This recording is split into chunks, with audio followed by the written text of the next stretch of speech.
걸 해도 마음에 드는 게 하나도 없었거든요. 근데 또 그걸 인정할 그릇은 안 돼. 저는 진짜 제가 또라이인 줄 알았어요. 그냥 약간 사이코인가 싶었거든요. 남들 앞에서 내가 평판이 깎일 만한 일을 하는 게 너무 싫고 부족해 보인다는 것 자체를 용납할 수 없었어요. 심리학적인 측면에서는 이 완벽주의를 방어 기제로 본다고 해요. 왜 우리는 소진이 되고 번아웃이 생기고 또 완벽주의는 왜 생기고. 네, 여러분 안녕하세요. 햇솔입니다. 오늘은 또 이렇게 앉아서 토크하는 영상을 찍어보려고 하는데요. 요즘 많은 분들이 번아웃이랑 슬럼프 때문에 힘들어한다고 느껴요. 특히 저도 진짜 지금이 엄청 바쁠 시기여서 이 체력과 정신이 빠르게 소모되고 있다는 거를 진짜 뼈저리게 느끼고 있는데요. 특히 여러분 요즘 갓생이 유행이잖아요. 그러니까 약간 유행처럼 퍼져 있는 것 같아요. 미라클 모닝부터 운동을 매일매일 한 걸 인증하는 오운한 해시태그까지 진짜 갓생이 유행처럼 번져 있다는 생각이 드는데, 근데 저는 갓생을 사는 것보다 적생, 나한테 적당한 삶을 알고 거기에 맞춰서 살아가는 게 정말 중요하지 않을까라는 생각이 들어요. 제가 8월을 마무리하면서 올렸었던 월간 햇솔 콘텐츠에서도 이 과한 기대를 하기보다는 인정과 기대 사이에 머물면서 균형을 잘 맞추는 게 중요할 것 같다고 소신 발언을 했었는데요. 균형을 잘 맞춘다는 것 자체가 어느 한쪽에 치우치지 않는다는 뜻이고, 우리가 치우치지 않으려고 하는 이유는 한쪽으로 과하게 기울 경우 거기에 빠져서 헤어나오지 못하거나 크게 실망하고 지칠 수 있기 때문이잖아요. 그럼 균형 있는 삶이 좋다는 건 알겠어. 근데 균형 있는 삶을 살겠다고 다짐만 한다고 우리가 균형 있는 삶을 살 수 있는 건 아니잖아요. 내 마음이 왜 소진되는지를 알아야 제대로 돌볼 수 있다고 생각하거든요. 근데 여러분, 이 소진 증후군, 소진, 번아웃, 그리고 균형 있는 삶에 대해 정말 정확하고 깊이 있게 하지만 쉽게 풀어둔 책이 있어서 오늘 여러분들께 소개시켜드리려고 합니다. 많이 아실 수도 있는데 자존감 수업이라는 책으로 너무너무 유명하신 윤홍균 작가님의 마음지구력이라는 책이에요. 제가 여러분 원래 멘탈 관련? 이런 자기계발서를 좋아하지 않아요. 잘 안 읽어요. 왜냐면 그냥 긍정적으로 살아라, 긍정적으로 살아야 된다, 긍정적으로 생각해야 된다, 그런 말들이 그러니까 절반을 넘어가다 보니까 그래야 하는 이유는 명확하게 이해되지 않았는데, 저는 MBTI T가 100%인 사람이어서 그런지 이해가 정확히 되지 않으면 공감할 수가 없거든요. 그래서 사실 그런 류의 자기계발서들을 좋아하지 않았어요. 근데 이번에 이 마음지구력이라는 책을 읽으면서 정말 위로를 너무 많이 받았어요. 작가님이 의사셔서 그런지 제가 진짜 치료실에서 치료받는 기분도 들고 뭔가 나한테 맞는 처방전을 받는 느낌? 제가 여러분 책을 읽으면서 기억하고 싶은 부분이 있으면 저는 밑줄을 긋지 않고 이렇게 위를 접거든요. 근데 보이세요? 이 정도면은 사실 너무 많이 접었어. 너무 많이. 그냥 한두 장 보고 다시 접고 한두 장 보고 다시 접고, 심지어 제가 기억하고 싶은 아예 구절이 있으면 메모장에다가 옮겨 적어요. 여기 띄워드릴게요.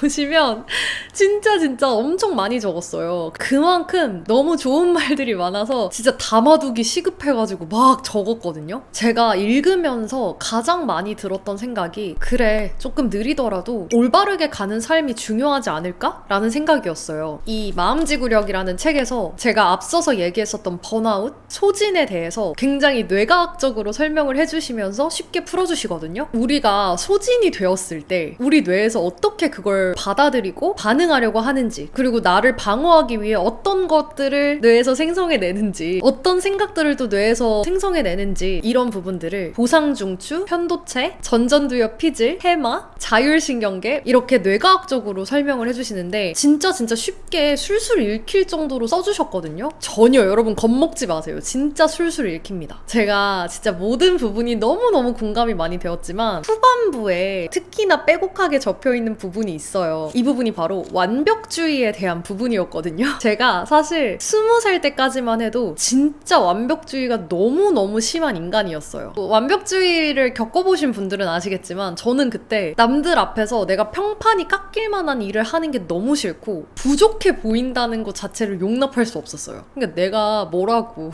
그 꼬맹이가 뭘 알고 뭘 한다고 그랬는진 모르겠지만 이제 와서 생각하면 웃겨요. 제가 휴학을 하고 나서 성격이 되게 많이 바뀌었어요. 지금은 완벽주의랑 이별을 했다라고 말할 수 있는 상태가 되었는데, 제가 그 성향이 계속 있었으면 유튜브도 시작을 못했을 것 같아요. 근데 정말 완벽주의 성향이 극심했던 그 당시에는 어떤 걸 해도 마음에 드는 게 하나도 없었거든요. 근데 또 그걸 인정할 그릇은 안 돼. 저는 진짜 제가 또라이인 줄 알았어요. 그냥 약간 사이코인가 싶었거든요. 진짜 뭘 하든 내 마음에 드는, 충족되는 느낌 하나도 없고 내가 마음에 들었던 적 정말 한 번도 번도 없었어요. 왜냐면 내가 생각하기에 나는 완벽하고 싶은데 완벽하지 않으니까 그거에 오는 스트레스가 너무 큰 거예요. 근데 정말 한 대 맞은 기분이 들었습니다. 이 책에서 완벽주의에 대해서도 설명을 해주시거든요. 완벽은 평생 도달할 수 없는 목표다 라고 설명을 해주세요. 머리가 띵! 정말 그 당시에 그런 완벽주의 성향일 때 저를 거쳐갔던 모든 지인에게 정말 심심한 사과를 전합니다. 왜 제가 심심한 사과를 전한다고 하냐면요. 완벽주의, 일중독, 강박적인 성격, 사소한 것에 집착, 그러느라 늦어짐, 이건 한 세트로 움직인다. 타인의 측은지심을 자극하지만 실질적인 도움은 되지 않는다. 팀 작업의 핵심은 소통인데 이들은 대하기가 힘들다. 미안합니다. 제가 한 구절 또 읽어드릴게요. 완벽은 평생 도달할 수 없는 목표이기 때문에 평생 해야 할 일이 생긴다. 바빠진 신체에는 활력이 돈다. 놀이동산에 있는 사람처럼 심장이 두근거리고 호흡이 가빠진다. 생산적인 활동으로 활성화되는 것은 아니지만 뇌는 이를 구분하지 못한다.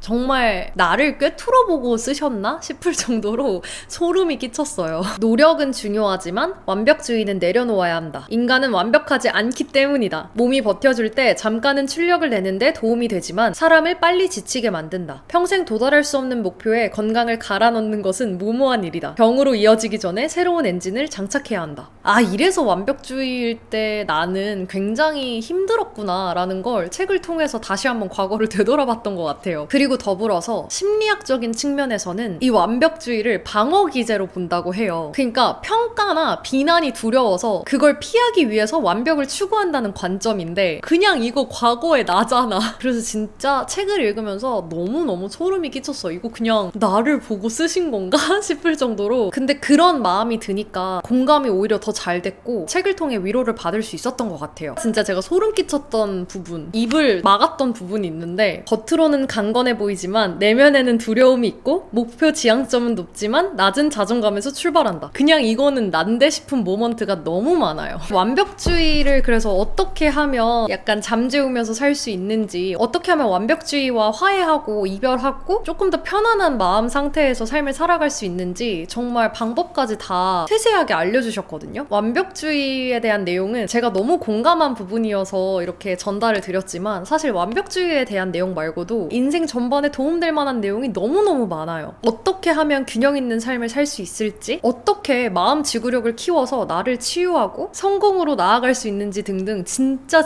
정말 중요한 말들이 많고 정말 주옥 같습니다. 제가 영상 처음에 소진과 번아웃에 대해서 이야기를 했잖아요. 소진은 갑자기 생성되는 게 아니다. 중독의 단계를 포함해 여러 과정을 거치는 복합적인 결과물이다. 그래서 본인이 인식하기 어렵다. 중독이라는 병의 가장 큰 특징이 부정이다. 뇌의 전전두엽 피질에서 이성적인 판단을 해줘야 하는데 뇌가 지쳤으니 상태를 제대로 인지하지 못한다. 그래서 본인은 지칠 자격이 안 된다고 생각하는 사람들이 많다. 이게 진짜 너무너무 위로가 되는 말이지만 또 꿰뚫어보는 말이지 않나요? 그리고 여기 책에서 일과 휴식을 잘 접목시키지 못했을 때 마음 지구력이 바닥난다고 말씀을 해주시면서 이렇게 소진이 다가올 때 우리 뇌는 본능적으로 회피 증상을 보인다고 해요. 왜 우리는 소진이 되고 번아웃이 생기고 또 완벽주의는 왜 생기고, 이런 것들을 정말 이 한 권의 책으로 싹 다 담아주신 게 전 너무너무 감사했어요. 사실 여러분, 나라는 존재랑 평생 함께 살아야 하는 거잖아요. 그렇기 때문에 내 마음을 돌봐주는 건 정말 중요하다고 생각해요. 저도 사실 책을 읽으면서 저도 요즘 밥도 잘 못 챙겨 먹고 잠도 규칙적으로 자질 못해요. 그런 걸 보면서 내가 나를 돌보는 일에 소홀해지지 않았나 라는 생각을 하고 반성하고 돌아보게 되었던 것 같습니다. 그래서 저는 이제 남들이 다 하는 거, 좋다는 거 다 따라하면서 버겁게 살아가는 갓생보다는 나만의 템포를 찾아서 그 템포에 적응하고 적당하게 내 마음을 보호하고 충전하면서 사는 삶이 진짜